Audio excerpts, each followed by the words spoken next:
28 শুধুমাত্র যে 28 অক্টোবর বিষয়গুলি তা না।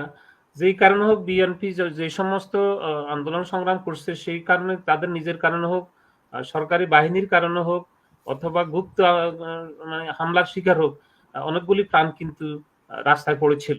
সুবিধা নিয়ে আপনি যখন ইচ্ছা তখন তাই করবেন। তাহলে তো দায়িত্বশীল মহলের উপর দায়িত্বগুলো বর্তায়। সেই কারণে সরকার হয়তো খুবই নিয়ন্ত্রণ করতেছে। সেই নিয়ন্ত্রণটা হুম। কতটুকু আপনার গণতান্ত্রিক, কতটুকু অগণতান্ত্রিক সেটার বিচার বিশ্লেষণ করা কঠিন। এটা তাদের দলের লোকেরা আমি দেখি যে এখন চিন্তা করে যে আমরা বুঝি না ওনারা কি করে। আপনারা দেখেন ইতিমধ্যে যে সমস্ত দর্শক প্রশ্ন করেন তারা কিন্তু ক্ষোভ এবং দুঃখ প্রকাশ করেন যে আমরা আমাদের ভোটটা দিতে পারতেছি না। এখন দিতে কেন পারতেছে না সেটা তারা আবার বলতেছে না। সেই উত্তরটা কে দিবে? আজকের বিষয়টা খুবই সেনসিটিভ। কারণ হলো বাংলাদেশ একটা গণতান্ত্রিক দেশ। ধারাবাহিকভাবে দীর্ঘ অভিজ্ঞতার আলোকে বাংলাদেশের যে পরিস্থিতি আপ টু নাও, এটার পিছনে অনেকগুলো ইতিহাস, অনেকগুলো সংগ্রামের ইতিহাস রয়েছে। যার কারণে বাংলাদেশের বর্তমান সরকার বিভিন্নভাবে চেষ্টা করছে, যেহেতু বাংলাদেশের বিভিন্ন আন্দোলন সংগ্রামে ইতিহাস যদি আমরা দেখি, যে কোনো সময় যে কোনো ছোট বড় আন্দোলনে মানুষের প্রাণহানি ঘটে, জানমালের নিরাপত্তা কম থাকে এবং ধ্বংসাত্মক ঘটনা ঘটে। যার কারণে মানে গত কয়েক নির্বাচন আমরা যদি দেখি, বেশি পেছনে না গেলেও 14, 18 এবং 24 সালে যে নির্বাচনগুলো হচ্ছিল বা হচ্ছে, তাতে আমাদের দেশের যে রাজনৈতিক চেতনা বা রাজনৈতিক যে কালচার, এটা দুঃখজনক হলেও সত্য যে ব্যাপক লোকের সমাগম ঘটে। কালচারালি, মানসিকভাবে আমাদের যে রাজনীতি সেটা কখনোই শান্তিপ্রিয় অবস্থা থাকে না এবং থাকে নাই। যার কারণে যারা ক্ষমতায় থাকেন বা যারা নিয়ন্ত্রণ করছেন তাদের অনেকগুলো দায় দায়িত্ব বহন করতে হয়। সেই ক্ষেত্রে হুম। যদি আপনি দেখেন, বাংলাদেশের সেই স্বৈরশাসকের আমল থেকে আমাদের সেই 80-র দশক থেকে আমি দেখে আসছি যে জানমালের যে ঘটনাগুলি ঘটে সেটা খুবই অনাকাঙ্ক্ষিত এবং দুঃখজনক। আর যে মায়ের কোল খালি হয়, যার যে স্বামী হারায়, যার ছেলে হারায়, যে ভাই হারায়, সে জানে এটার যন্ত্রণা কতটুকু। এই কর্মকাণ্ডে দেখা গেছে বিভিন্ন সময় বাংলাদেশে অগ্নিসন্ত্রাস, ট্রেনে আগুন লাগানো, ঘরবাড়ি জ্বালানো, দোকানপাট, বিভিন্ন সময় বিভিন্ন কিছু হচ্ছে। তাতে অনেক সময় সংবাদগুলি অনেক হাইলাইট হয়, অনেক কথা হয়, অনেক আলোচনা সমালোচনা হয়। তাতে অনেক কিছু হয়। তাতে যারা এতে ক্ষতিগ্রস্ত হয়, যারা এতে এটার শিকার হয়, তারা জানে সেই ব্যথা বা যে যন্ত্রণা কত। 28 শুধুমাত্র যে 28 অক্টোবর বিষয়গুলি তা না। যেই কারণে হোক বিএনপি যে সমস্ত আন্দোলন সংগ্রাম করছে সেই কারণে তাদের নিজের কারণে হোক, সরকারি বাহিনীর কারণে হোক অথবা গুপ্ত মানে হামলার শিকার হোক, অনেকগুলি প্রাণ কিন্তু রাস্তায় পড়েছিল। আপনারা তো জানেন। বিভিন্ন সময়ে আওয়ামী লীগের যে সমস্ত আন্দোলন সংগ্রাম, বিভিন্ন সময় আমরা দেখেছি যে বিএনপির আমলে আপনারা দেখেছেন যে মতিয়া চৌধুরী, আমাদের প্রয়াত নাসিম, তারা রাস্তায় লুটে পড়েছিল। এই সমস্ত আন্দোলন সংগ্রাম তো আমাদের জানা আছে বা দেখা আছে। সেক্ষেত্রে যারা ক্ষমতা থাকে বা যারা দেশ নিয়ন্ত্রণ করে বা যারা অ্যাডমিনিস্ট্রেশন নিয়ন্ত্রণ করে তাদের একটা বড় দায়িত্ব থাকে, সেটা তো আছেই।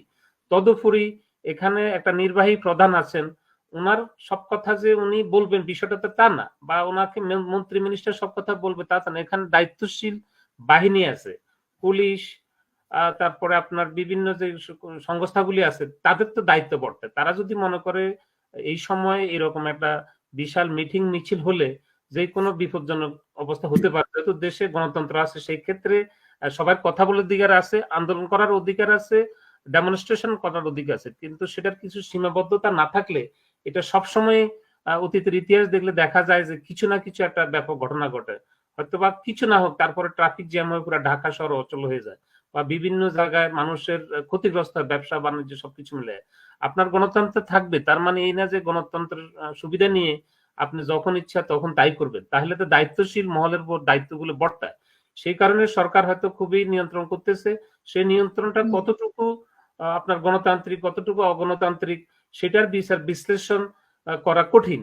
কিন্তু আমি মনে করি যে এই সময় বাংলাদেশের যে অর্থনীতি, সামাজিক কাঠামো, আন্তর্জাতিক চাপ এবং বিভিন্ন বিষয়ে বাংলাদেশ সরকার এমনিতেই নানা রকম জটিলতার মধ্যে যাচ্ছে। সেই জটিলতাগুলো যখন বাড়বে তখন তাতে হবে আন্তর্জাতিক যেই আপনার সংস্থা, তারা একটা অবজারভেশন করে। তো এখানে পুঁজি নিয়োগের ক্ষেত্রে, বিদেশিদের আসার ক্ষেত্রে, তারপরে আপনার ব্যবসা বাণিজ্যের ক্ষেত্রে তারা যে পুঁজি নিয়োগ করতে চায় তারা বাধাগ্রস্ত এবং তারা চিন্তায় পড়ে। সেই ক্ষেত্রে শান্তি শৃঙ্খলার জন্য অবভিয়াসলি বাংলাদেশ সরকারের যে যা করা দরকার তারা তাই করতেছে। আমি আশা করি যে সেই নিয়ন্ত্রণের মধ্যে কোনোভাবেই মানুষের কথা বলার অধিকার যেন না হারায়, কোনোভাবেই যেন মানুষের যে গণতান্ত্রিক অধিকার সেটা বিঘ্নিত না হয়, সেটা হচ্ছে। সেইটুকু হওয়ার জন্য সরকার যা যা করা দরকার আমার মনে হয় সেগুলি তারা করতেছে। কিন্তু কোন ধরনের যেন অগ্নি সন্ত্রাস, তার ট্রেন জ্বালানো, বাস জ্বালানো এবং প্রাণহানি যেন না ঘটে, সেই দিকে আমার মনে হচ্ছে যে ডিএমপি সহ সারা দেশের যে সমস্ত সংস্থা আছে তারা তৎপর আছেন। এবং আপনারা দেখেন এত কিছুর পরও দ্রব্যমূল্যের দাম বাড়তেছে, তারপরে মানুষের জীবনযাত্রা কঠিন হচ্ছে। সেই ক্ষেত্রে যদি এই আন্দোলন সংগ্রামের নামে ঢাকা শহরের মতো জায়গায় আবারও কোনো বিশৃঙ্খলা দেখা দেয়, তাতে তাতে কি হবে? তাতে সাধারণ মানুষের অনেক ক্ষতি হবে এবং যারা অফিস আদালত করতেছেন তাদের ক্ষতি হবে, যারা ব্যবসা বাণিজ্য করতেছেন তারা চিন্তিত হবে। সবকিছু মিলিয়ে আমরা চাইতেছি যে বাংলাদেশ অবস্থান যেন একটা পিসফুল থাকে। সেই ক্ষেত্রে সবারই সুবিধা। বাংলাদেশ শুধু যে আওয়ামী লীগ লোক বসবাস করে বিষয়টা তা না, বাংলাদেশে সব ধরনের সব মানুষই থাকে। আপনাকে খেয়াল রাখতে হবে যে আন্তর্জাতিক যে সংস্থাগুলো বা বিশ্ব এখন খুবই ছোট, সবাই সবকিছু দেখে, সবাই সবকিছু বুঝে। সেই ক্ষেত্রে আমাদেরকে এগিয়ে যাওয়ার জন্য, অর্থনীতিকে সমুন্নত রাখার জন্য, অর্থনৈতিক কাঠামোকে ডেভেলপ করার জন্য, ইনফ্রাস্ট্রাকচারের কাজগুলি সরাসরি হওয়ার জন্য সবসময় সরকারের এবং সকলের দৃষ্টিগোচর হওয়া উচিত। তার ক্ষেত্রে আইন শৃঙ্খলা বাহিনীর অনেক বড় দায়িত্ব থাকে এই জিনিসগুলোকে সংক্রমণ।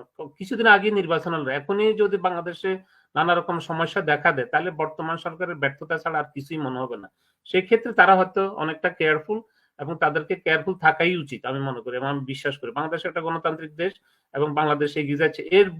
যারা নির্বাচন আসে না বা তারা তাদের ভুলের জন্য তারা খেসারত দিচ্ছে, সাথে সাথে বাংলাদেশের সাধারণ মানুষ দীর্ঘদিন যাবৎ ভোট থেকে বঞ্চিত হচ্ছে।